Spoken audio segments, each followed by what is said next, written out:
and I asked her to please speak for just 5 minutes on her experience of microdosing. So she's going to have 5 minutes, but once that's over with, we're going to start a lot of questions. We have received questions already, to be fully transparent. However, we suspect that for those actively participating, questions are going to come. So as we are going through, there's a team in place taking a look at questions that are coming. But with the questions we already have, they're pretty extensive. So we'd like to take some from the list we have and some from that created at today's webinar. So without further ado, Wayne, I'll let you take it from there. Okay, well, thank you, Dr. Jatto. Thank you so much to each of you for joining us today. I'm pretty excited to be talking about this with you guys, and I just really appreciate you taking some time here today to spend with us and learn a little bit more. My name is Wayne Myers. I'm a doctor of pharmacy. We have a pharmacy in Chambersburg, Pennsylvania, which is where our compounding lab is. You're always welcome to come visit. You can see what's going on. There's windows there that you can see what's going on and how things are being made. Again, as Dr. Giotto said, if you have other questions as we go, if you'll type them into the group chat, if you're not familiar with Zoom, if you just scroll down and you hit in the chat section and you just put your question to all, I'll make sure those questions get asked. We do have a good bit of questions already, and thank you so much for that. And let me get back to my slides here and make sure everybody's been admitted here. There's been so many of you attending, so thank you so much. Um, so yeah, so there's a picture of me. Yes, I am a real person. It does match the picture you see of me now. So we do have a second store in Greencastle, Pennsylvania called Carl's Drugstore, which happens to be the oldest continuously running drugstore in America at 200 years and running. So anyhow, we're talking to you about GLP-1 and GIP medications today. And you probably have heard the names of Ozempic or Wegovy, Rybelsus. That's the one that's semaglutide. The tirzepatide is the other major GLP-1. It's a combo with a GIP, and it goes by Mounjaro and Zepbound. Now, there are historically others that are listed there, but the two main ones we see are semaglutide, and the one we're really focusing on now is tirzepatide, as it's a dual action, and Dr. Giotto will get into a little bit more about that. But what I wanted to talk to you as a compounding pharmacist is, and compounding is we take medicines from scratch and make it into something for you. So it's not like we're pulling it off the shelf or out of the refrigerator and just handing it to you. We're taking the raw ingredients, mixing it together. And because of that, we can come up with some novel forms of how to utilize the medication. And in this space of the GLP-1s with semaglutide and tirzepatide, we're making it into a sublingual suspension. And why that makes a difference is your body absorbs it differently. And because of that, we can control it. And when we talk about the whole idea of microdosing, the sublingual form is a perfect way to do it. So commercially right now, you can find the products available as a tablet or most of the time as an injection. And what we do, we make it into a sublingual, so it's by mouth, but it's getting absorbed through the lymph system. 10 to 15% is going into the bloodstream. Now that might not sound like much, but when you take an oral tablet, 1% or less is being absorbed of these GLP-1s when you take that orally. Now, an injection is 100% going into the bloodstream, but that has some downsides to it as well. So injection, we know it's effective. I bet you many of you have utilized an injection, but can have some pretty strong side effects as well. And so, it, so oral options are, yes, you take it by mouth. You don't have to worry about an injection. It can be helpful for maintenance, but again, it's hard. It's because it's an oral tablet. It's less is being absorbed, less than 1%. And also in the tablets, and I'm pretty sure only semaglutide comes as a tablet right now, It has something that's an absorption enhancer that's called SNAC. It's abbreviated SNAC. But that SNAC, one of the byproducts of it is it's destroying your gut flora and it's killing off the good bacteria that is in your gut. So that's not a good thing either when it comes to the oral tablet. And I think what we have is something that's that gives us a way to control the dose in this sublingual form, helps us to give a customized dose. You're putting it under the tongue. You're allowing it to absorb through your lymph system, and it's daily dosing, just like the tablet. So it's not weekly. But the problem with the weekly then too, if you get too high in a dose, you have to deal with those side effects for the whole week until it kind of uh, wears off. So that's the beauty of the sublingual form. And again, because we compound, we have a special base that wraps up this molecule in a good way, helps it to get absorbed into the lymph system.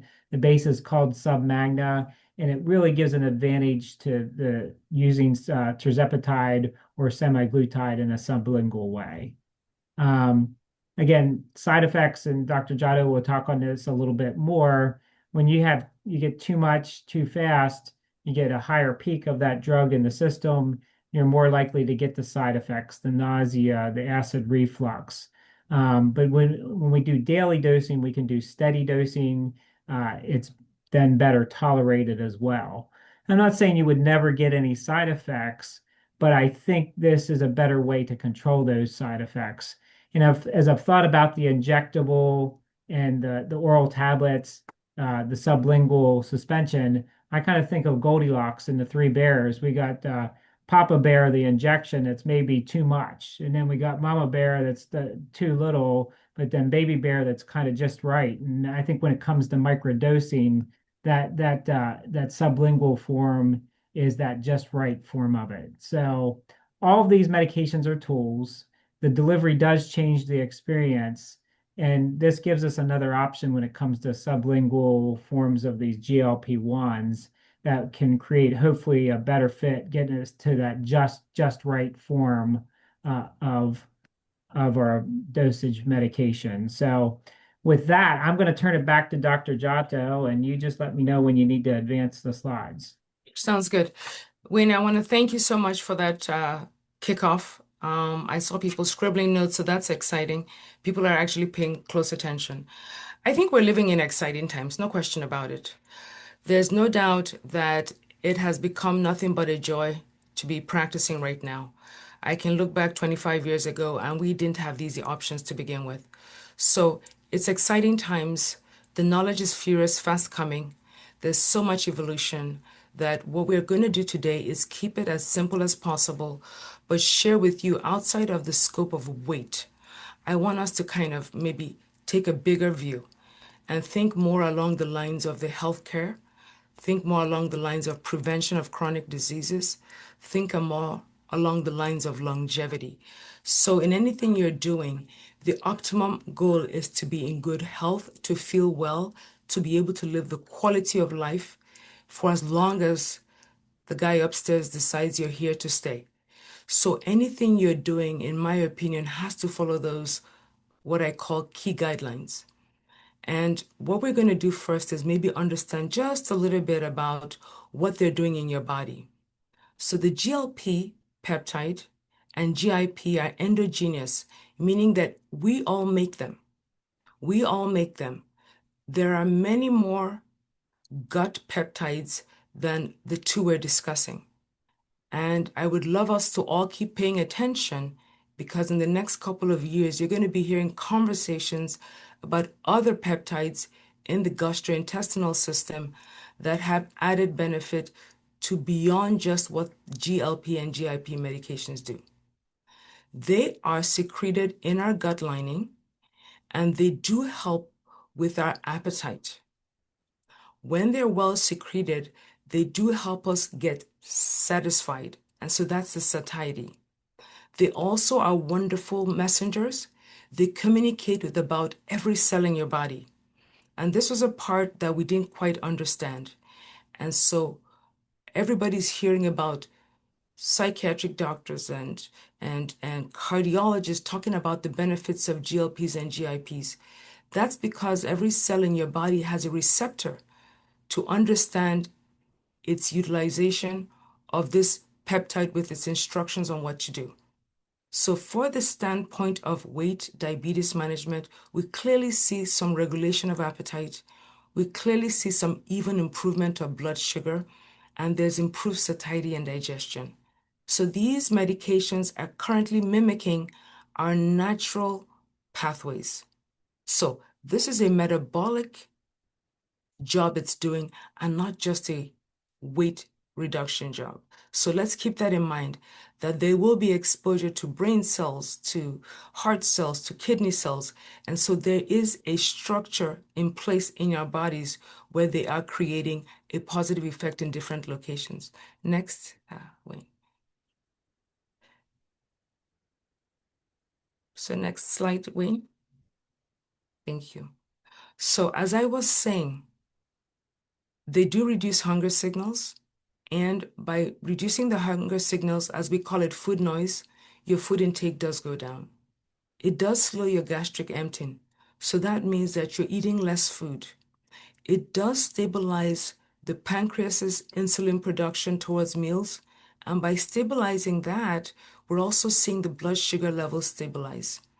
Ultimately, this means you may be eating less, and with what you're eating, you're also having an improved efficiency metabolically. So the key concept of this is there is a change, not just in how much less you're eating, but also at the cell level called the mitochondria. We see more flexibility and efficiency in the utilization of energy stored, also in the improvement of various systems' actual day-to-day function. So there's a lot going on beyond just weight loss. So next slide, Wayne. So what is the term microdosing? We're now trying to think about this on a physiological level. We're now thinking, wait a minute, your body doesn't make extremely high amounts at any one time T. So if we're able to gradually, slowly, incrementally start with doses that are physiologic and slowly utilize that mindset, then it looks like that's a more supportive way to the body's daily function because you're slowly increasing the body's own natural production of peptides.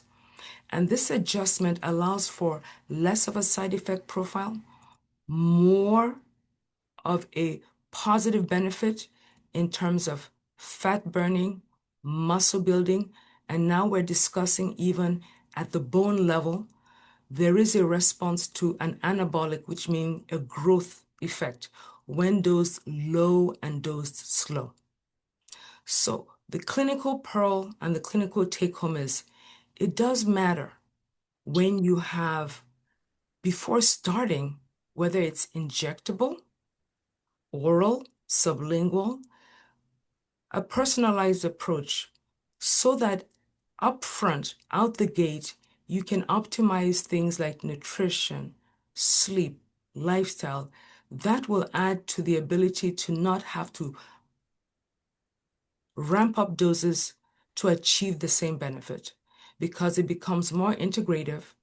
It means you're able to use your physiological understanding of the labs to be able to begin a protocol, but not with the ultimate goal of getting to the highest dose, but getting to the dose that physiologically makes sense for your body so that you can have a reduction in the adverse outcomes and maybe lean more into the positive benefits that are intended for being on a GLP-GIP.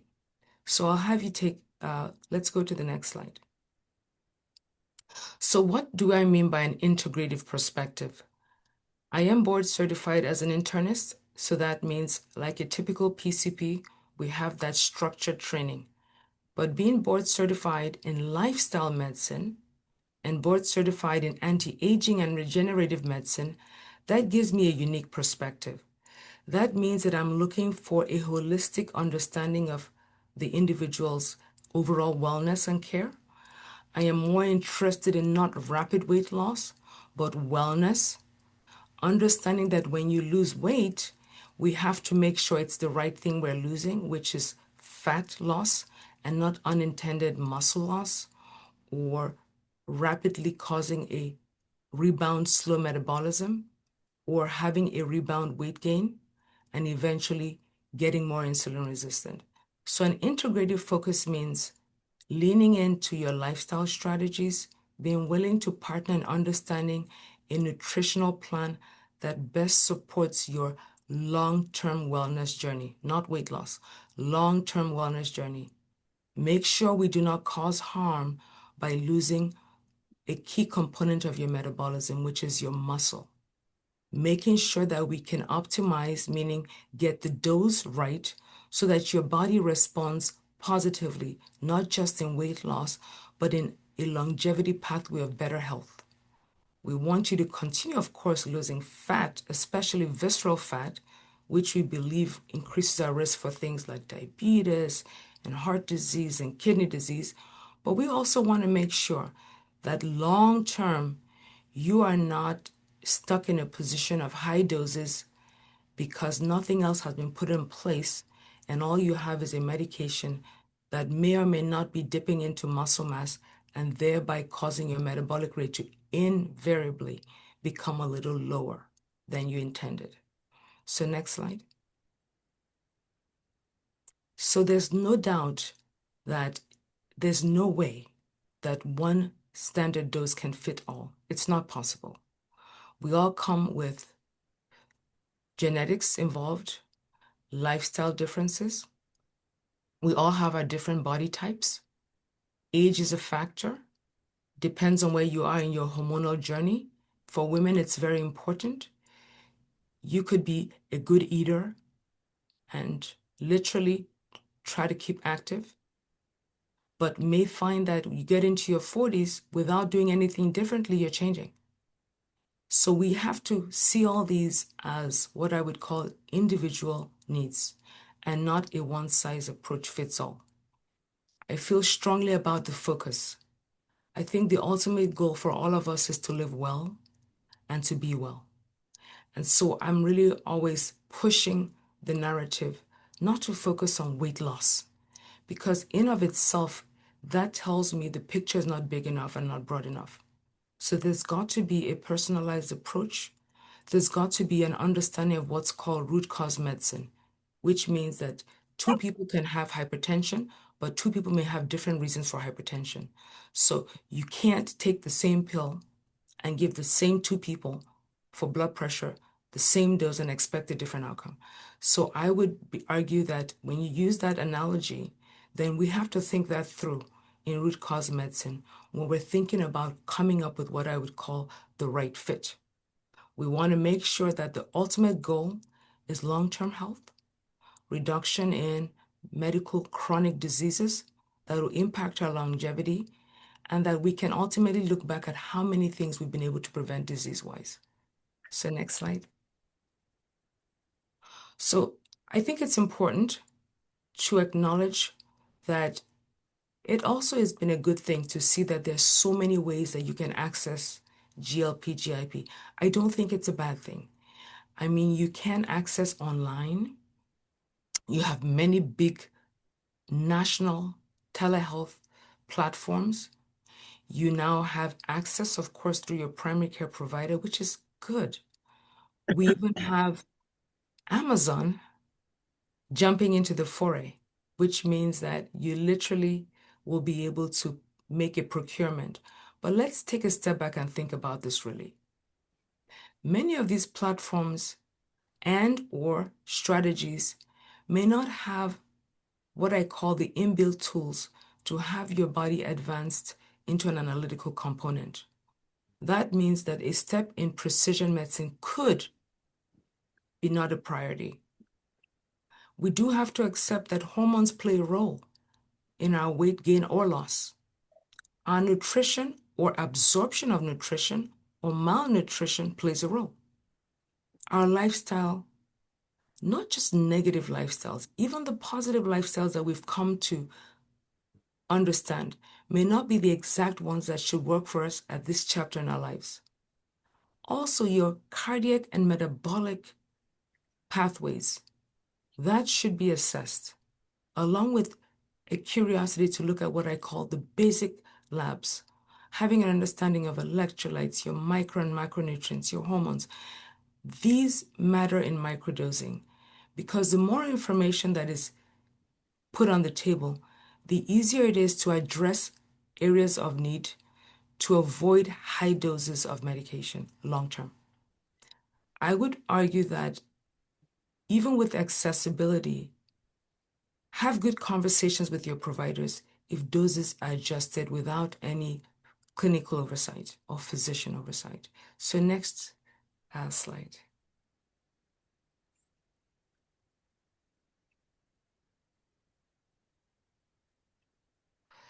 So we all don't have to be members of things, but I will say this, that this is a passion project.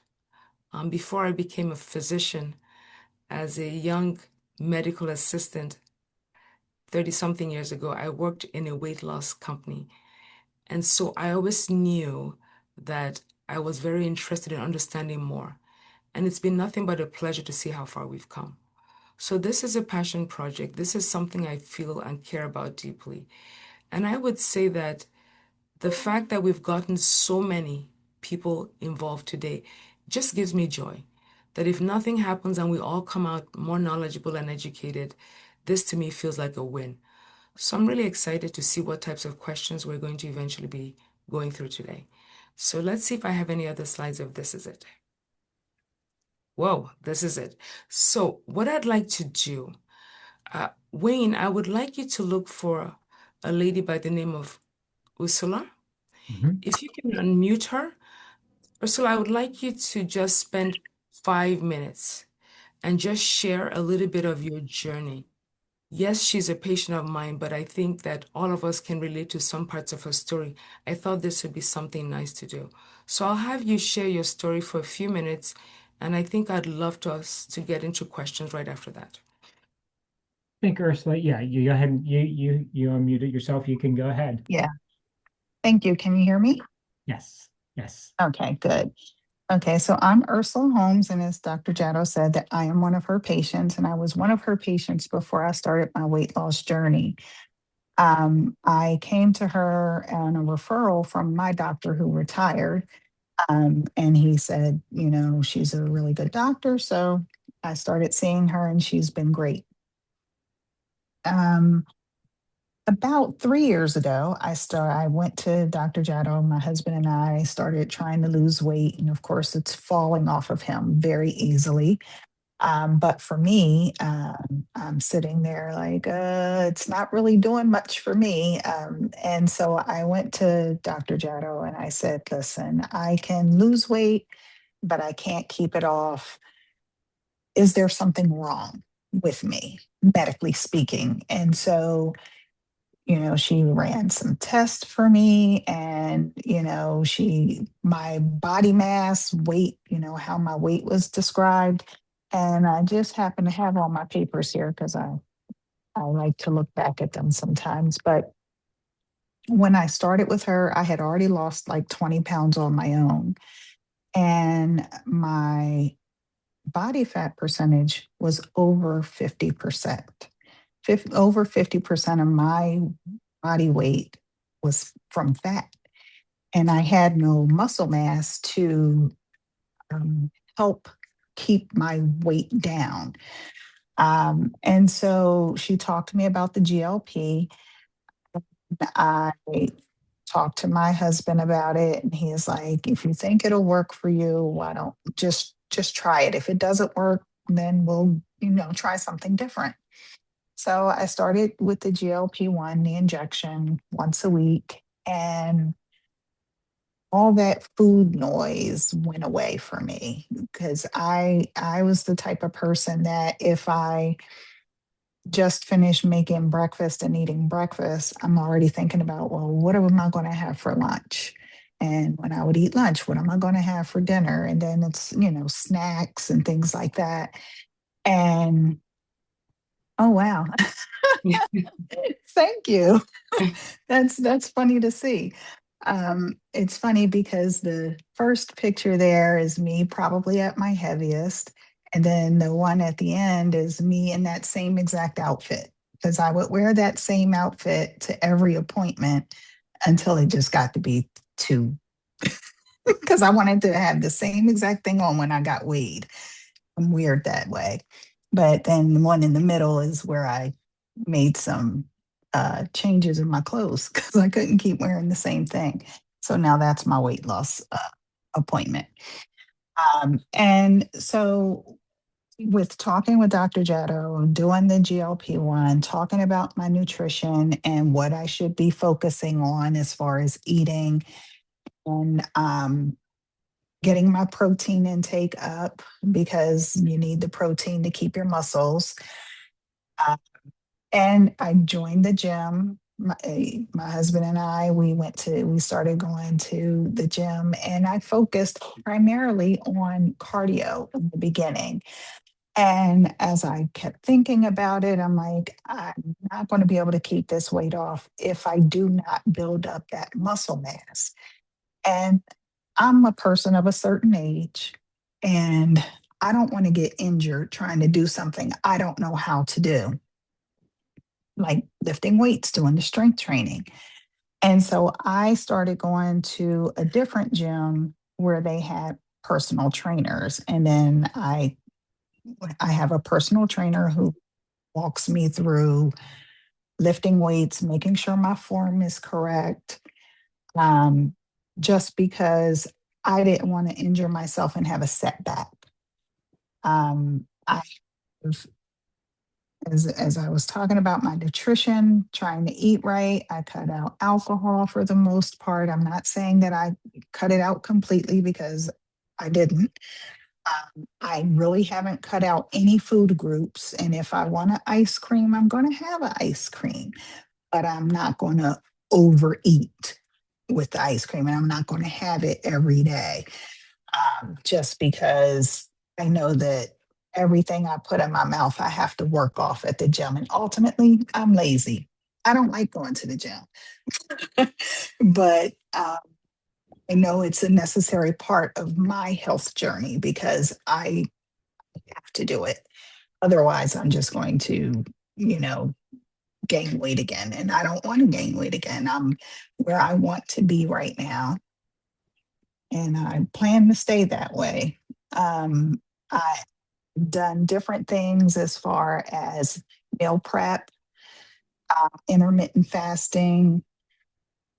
Um, I even purchased like meal kits from like Hungry Root or Green Chef uh, just to try to um, maintain my calorie goal. One of the most important things you did not say, which is really why I wanted to have you share, and I first want to tell you that thank you for being vulnerable. Not everybody wants to literally be in a webinar sharing their personal journey. So that's courage right now. And that is also the love of sharing to make sure that somebody else who was where you are here's your story. But the most important reason, I'll be honest with you, was not how much weight you lost, but the willingness to understand that other things were just as important. The key is that we did not go past a little bit of the starting dose. So I just want to bring that up that we Mhm. lost a bunch of weight, but it wasn't because she came in and she didn't lose some, so I increased her meds. If anything, we dug deeper and what else could we do? What else could we do? Not, can I have the next dose? So she's on giving a testimonial because she's a beneficiary of the concept of microdosing, which means that when you align with a nutrition that's better for you, an exercise modality that builds up the right types of body mass structure that will increase your metabolic rate to make sure we address other variables like stressors, nutritional Mhm. deficits, hormonal issues, then ultimately the question we should ask ourselves is, do we need all that medication? Do we need to go that high that quick? So I want to thank you for doing this because you will be having people listen to this and they can be asking themselves, especially if they're on high doses, because I saw some questions fly by. How do I convert this to a maintenance plan? So I'm hopeful that we'll have the time to take some of these questions. But again, I just want to thank you for taking the time to share with all of us. Yeah, I talk to people about it all the time, and I happen to be an oversharer. I could give too much information sometimes and make people uncomfortable. Thank But you. yeah, Thank you. yeah, you're welcome. And the hormonal thing is definitely something that we worked on together as well that assisted me with helping to lose weight. Excellent, excellent reminder. Hmm. So Wayne, thanks again. If you look at our questions, what would you like us to do? Do you want to pick one question from those saved and one new one? What's the format so Yeah. that we have some transparency in how we're doing the questions? Yeah, so I have a list of several questions that were submitted ahead of time, and several of them relate to cost. So there's some overlap, and even with the questions that were put in Okay. here. So I'll just keep asking questions. If I have some input, I'll say so, but otherwise, I'll be asking them to you. And then So if I I think think let's get started on questions so that we don't run out of yeah, asking or rather answering people's yeah, because they've waited long enough. So I'd like to take yeah. some of these questions. So, Ursula, there were multiple comments in the chat as well, and great job. You do look great and very good. So, Appreciate it. pricing was some of the questions. I Okay. mean, with the commercial products, they can range up to $1,000 or more onto the healthcare system. I know there's a variety of different programs out there. With the sublingual form, tirzepatide is about $225 a month for that, and semaglutide's a little bit less. But I know you're seeing the best benefits, and we're seeing the best benefits from the tirzepatide. But semaglutide too, we're getting good results for. So the first question, and this relates to a lot of other questions then too, is that the patient tried Ozempic and developed severe GERD. Can microdosing work? So this is going to harken back to that slide I had. And now I look back and I realize why so many people had this really hard time with the GI side effects. When you think about physiologically what a person makes, some of us already have very weak junctions. We call this the lower esophageal junction. It's called the LES junction in medicine. If you already have a weakened junction, part of the way these medications work in the first place is to slow down your gastrointestinal motility. So basically, what we're trying to say is if we are really slowing down your gastrointestinal motility and you don't have a very tight sphincter to separate your stomach foods from going up into your throat, this could easily become an aggravation where because your stomach is slowing down, the tummy contents are not going through as fast. It's very possible they could go up into the swallow tube called the esophagus and cause some really uncomfortable heartburn. So the question now becomes, is that truly a reaction or is that an unintended effect to getting out the gates and going boom? So one of the areas I'd be curious about is if the same person with acid reflux who may already have had a pre-existing history, and maybe not, would it be best to maybe consider a suboptimal dose so that you have what's called a trial first to see how your gastrointestinal system handles something slowing down its pumping function. So it's possible, because I've seen this in clinical practice, where patients with acid reflux have, on lower doses, been fine. But there's always going to be that person that it's too much. So hopefully there'll be questions of what else can I do? So microdosing could be one way to think about redoing a GIP GLP at a lower dose. Yeah, and if you need to only lose 10 or 15 pounds, is it a good idea? And she comments post-menopause weight loss is slow despite workouts and clean eating. So funny enough, Drusilla mentioned a point, and the part that she didn't have the time, but the part where she said Dr. Jatto ran some tests. And one of the things we did was I was very, very determined to look for other contributing factors. And so having an advanced checkup included hormonal testing. And I will be honest with you, I have seen female patients in particular lose quite a bit of weight when their female hormones are rebalanced, especially during that drastic drop in the early 50s, late 40s, where your estrogen, estradiol levels are dropping, your muscle mass is dropping, your stress levels are rising, which means your cortisol levels are rising. Cortisol makes the body want to hold on to fat, sometimes increase fat. And then all of a sudden, you're like, where is this belly coming from? I don't eat terribly. I think I'm active. What's this about? The answer is in women, we do lose a lot of our metabolic reserves from the changing estradiol estrogen component. So, yes, it is a factor in weight loss. It is a factor. It's not GLP and that will resolve itself. No, it's a factor.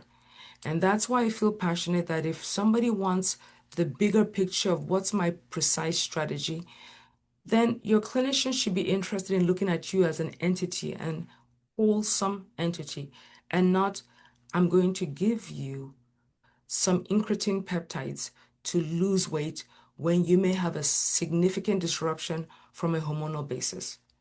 I think it's important that that is something to be considered. So for 10 pounds, not everybody needs to be on a GIP GLP. But I will tell you this, on a microdosing technique, that could be a wonderful tool in your kit to losing but maintaining in a very healthy way without doing drastic things. So that is a yes in of itself. That does not disqualify you from thinking of low dosing. Yeah.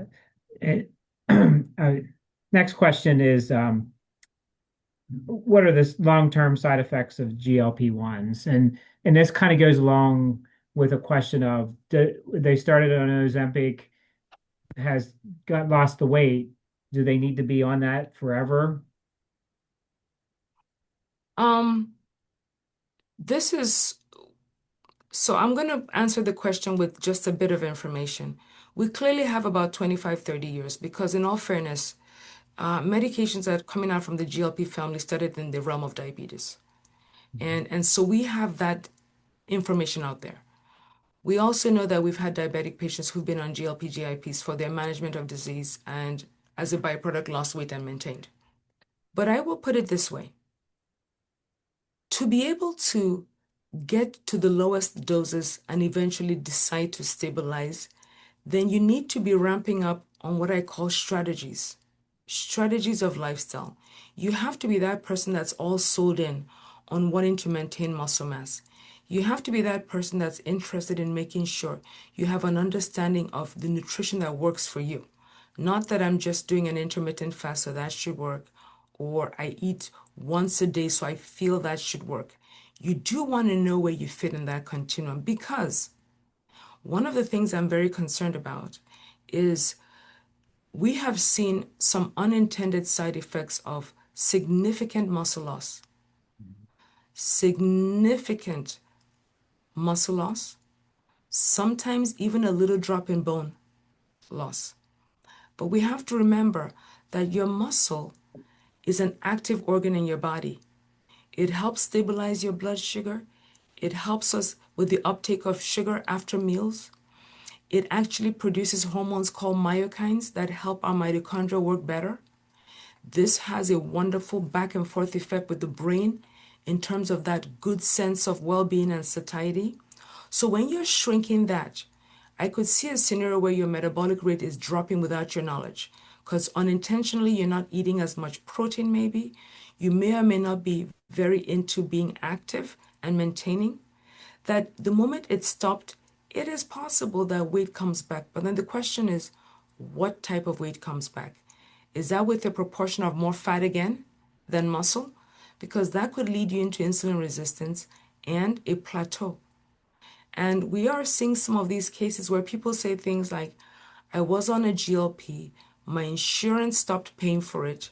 So I felt so good that I was down 35 pounds, down 40 pounds. So I figured I'll just keep going with the way I was eating. But I don't understand why I gained back 20 pounds. The question is, with that 20 pounds you lost, what did you lose? Did you lose muscle too? Did you lose bone too? Did you replace that with metabolically inert body, which is fat? And what was the plan to stabilize you after stopping? So in anything you do in life, the success of what you do is more about the stabilization and the plan going forward than how fast you dropped. Because we all know from years of weight in this country that many programs have come and gone, and people have stories to tell about how much they lost and how they regained, including sometimes with gastric surgeries. We now have evidence of rebound obesity even after gastric surgeries. So this should be a wake-up call to saying, wait a minute, before I do anything and commit to any GIP, GLP, I want to get my facts straight as to where the reasons for my weight are to begin with. This allows you to understand the short-term and long-term plan. And I think that should be thought about before jumping in to start treatment. If you did that, it could help us on the back end. Yeah, I've read that people gain about 2/3 of their weight back if they just go back to all their old habits, right? But what we are seeing is with the sublingual form, folks are transitioning off the injectable into the sublingual form, and that's helping them maintain their weight loss. Very good. A couple questions about the sublingual form in and of itself. Okay. It is mint. It is a mint flavor. As the question was about taste. The main flavor we use is mint, and I have zero complaints about it. So as far as the taste goes, we can try to bill insurance. My experience has been yet to see any insurances cover the compounded form of it, and so I think I'm hitting kind of the major topics of the side effects of cost. Um, uh, And then they ask if it's safe. Yeah, we've had no safety concerns. Um, and then just the long-term use of the medications as well. Somebody asked about Retta, which is another G. It's going to be actually a triple Yes. action GLP-1 product. It's not approved yet. If you see it being sold on the internet, be afraid because it's not an FDA approved drug yet. I would be very skeptical of it. I'm sorry. Sorry. I'm going to go quickly into cost, even though that's not my Yeah, you go area, but ahead. I want to give a little bit of my quick experience. Everyone on this platform knows that currently insurance plans have carve-outs. If memory serves me correctly, some plans have carved in obesity management, which should be, in my humble opinion, all plans. And they have guidelines. You should have been in a weight loss program, show evidence that you've tried some lifestyle strategies. So you have all these what I call prior authorization requirements, like a tick, tick, tick. But the part that I didn't see coming has been the most recent surprise to me, because I do have patients that I prescribe GLPs, and in my office as a physician, they know that they don't get the jump, jump, jump, jump, jump. So even if they're not getting the integrative compounded version, they know that I'm not a fan of just, well, I didn't lose some weight, so can I ask you to please send in a higher dose? We just don't think it's appropriate. However, I'm noticing some pushback. Some of the plans, and I would love to get some feedback from the crowd. I just got a letter today from one of our top insurances in the community indicating that they're carving out some of the GLP medications from their formulary, and they're going back to keeping this for the diabetics. So I would love if anybody on the platform can just type in if they are aware of their insurance plans are changing coverage, because I'm getting a few letters in the mail from some of the plans, and I'm getting the sense that maybe from a cost standpoint, they're trying to have some cost control built in. So that brings us to what else can one do if it's not covered on my plan? I'm thinking that even if it's covered, having a proper workup will help you not end up with higher cost out of pocket for the higher doses if you have a more robust plan. Number two, I think that if you look at the price points of us thinking it through, how can I go low and slow in a manner that does not destroy my wallet? Then this may be an option that we've just discussed for the hour. Number three, even if your insurance is paying for it now, you don't know if they're going to pay for it, say, even the next year. This could be an opportunity to rethinking, how would I want to stabilize my weight loss so that if this becomes an out-of-pocket expense, that it's sustainable on my end. So I think that all these things come together to give us some room to feel an empowerment, that let's share amongst ourselves. Let's learn together as we go. Let's find out how to take a wholesome approach so that even if you are on a treatment of this kind, let it not be that you're on the highest dose indefinitely, because we don't have the data just yet to talk to you about the highest doses as an indefinite treatment protocol. The data is not there yet, but it doesn't mean that anybody wants to sign up to be the guinea pig. So I would say let's just use that instinct that if maybe we take it low and we go slow, then maintaining with low and slow to me long term makes more sense. After all, if I have a blood pressure issue and my clinician tells me after all my lifestyle strategies, I need to take a blood pressure pill, people don't feel as bad. They feel worse when it's let go for too long and you give them 4 blood pressure pills. That gets them upset because what they ask is, why did we have to get to 4 pills? What could we have done early on so it would have been just one? So if I'm going to have to do something, can I do the least possible? And I think that's a valid way to look at things, including what we're discussing today. Yeah, Jan put in her insurance plan will not cover it because she has friends who are losing the coverage in July as well. Was that a question? Okay. Yeah, it was just kind of a statement. There was a question about are folks using this for autoimmune disorders? So I'm going to go off topic a little bit, okay? Mm-hmm. Because this is the point that I honestly feel fascinated by. Mm-hmm. Um, I'm going to give you a quick story because about 3, 4 years ago, I really was focusing on weight management strategies, lifestyle strategies. I'm going to give you 2 conditions to explain where I'm going with this story. And I had a patient who was no longer feeling antidepressants, and I didn't quite notice it. I didn't notice it. At that time, I didn't know that we had receptors in the brain and that it had a positive effect in stabilizing neurotransmitters. And I didn't have that understanding of the system of the cascade between the ghrelin leptin system, as well as where the GI peptides played a big role in our neural vagus nerve stimulation. Didn't know that. And didn't quite understand then that your gut system had so much GLP, GIP back and forth with the brain. That's why if you've heard about gut-brain axis, you've heard about dysbiosis or your gut is off. I didn't know the role.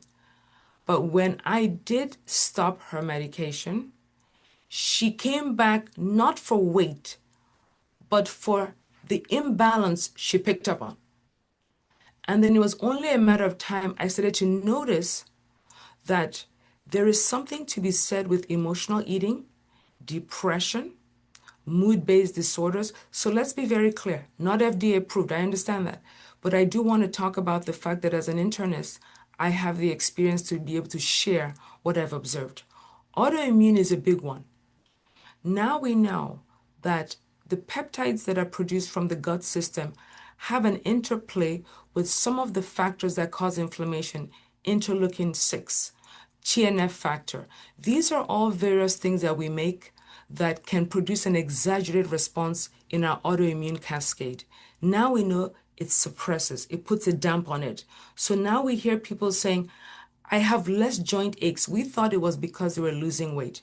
No, this is an independent cascade pathway. So now we know pathways exist brain, we know gut, we know musculoskeletal, we know bone. So there's more to discover as we speak. So it's a big picture that we're beginning to understand better and better. So the answer is long-winded, but yes, no time to give the second one, but the answer is that I have seen some unintended positive outcomes. So Dr. Jatto, it's 5:23. Do you want a couple more questions or do you want to do a call to action?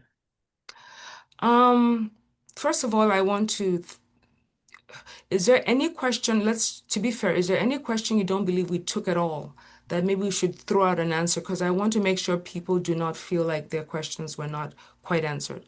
Yeah, So we could do one more question, then I want to think and do a call to action. but there's one question that makes me smile, and if we can take one after this. But the one question is, how old is too old? But I love it. I love it. yeah. So one of the ways I would answer that is if we're paying attention, listen to the news. The key buzzword is longevity, longevity, Hmm. longevity, longevity. And what are we saying? We don't want to be our grandma, right? Everybody wants to be grandma that can bend down and scoop the kids. Hmm. Everybody wants to be grandma that can go out with her friends and have meaningful quality of life. I'm here to say you're not too old. If you're here 70, 80, 90, absolutely not. Because if you're in good health, everybody wants quality out of their lifespan. Nobody wants to live indefinitely in a wheelchair. Nobody. Nobody wants to be in a nursing home. I don't want it. Nobody wants it on this webinar. So my thought to all of us is, what if we're just scratching at the surface of a new way of looking at what longevity means? What if? What if we're beginning to see the tools? Think about AI coming, thinking about genetics and genomics, thinking about epigenetics. We are scratching the surface. So my children's concept of medicine is not going to be the concept you and I had. So I would argue that as long as you are young at heart, you're not too old. That's the answer.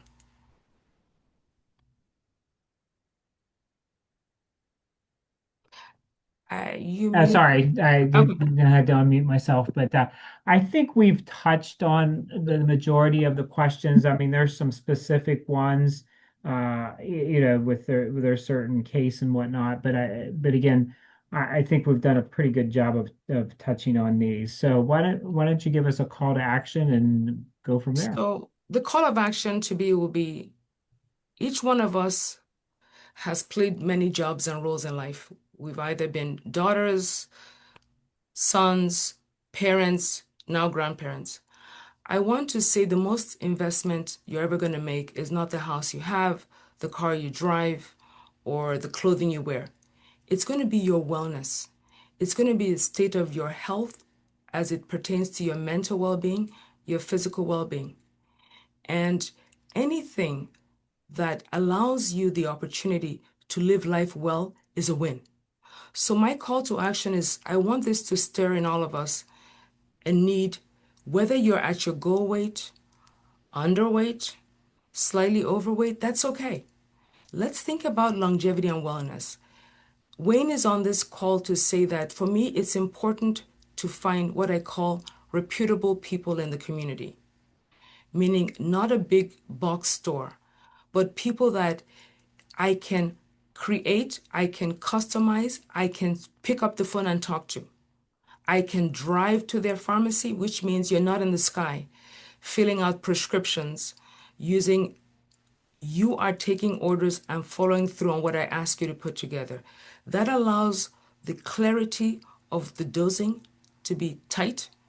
That allows for effects to be monitored. That allows for safety to be put in place. And that allows for you to be at the helm of a community-based approach to what we see as another way to handling weight management.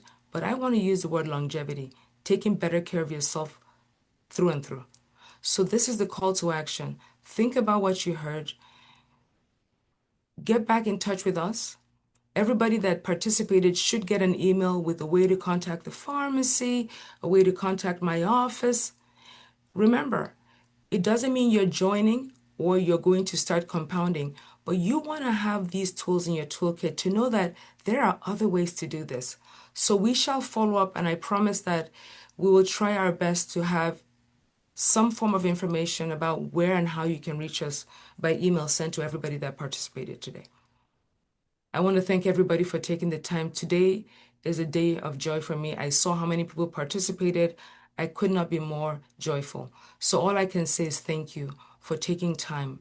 And if we didn't get to every question, I hope we did justice to the ones we did get through. Yeah. Thank you so much, Dr. Jatto. Thank you, everybody, for attending today. Again, we will follow up with an email. If you didn't get your specific question answered, don't be afraid to email us, and we'd be happy to talk with you some more. So have a great evening. Any other last words, Dr. Jatto? No, I just want to say again, I'm truly grateful. I want to thank all the people that work behind the scenes. So nobody stands on their own. There's a shoulder of people. Wayne has a shoulder of people in his pharmacy that he not only works with, but are reputable, that helped us get some of the slides. I cannot but thank my office staff, Carrie, Camille, Catherine, Alexandra, and Kelly. All of you ladies are fabulous. And I want to say thank you to all my staff for being wonderful with our patients. We're a small practice. We try. We're not perfect. We try. So I want to thank my team, and I want to thank my patients, and I want to thank even those of you that I don't know for coming to spend some time with us today. So God bless everybody. All right. Have a great night. Thank you Have a again. great day.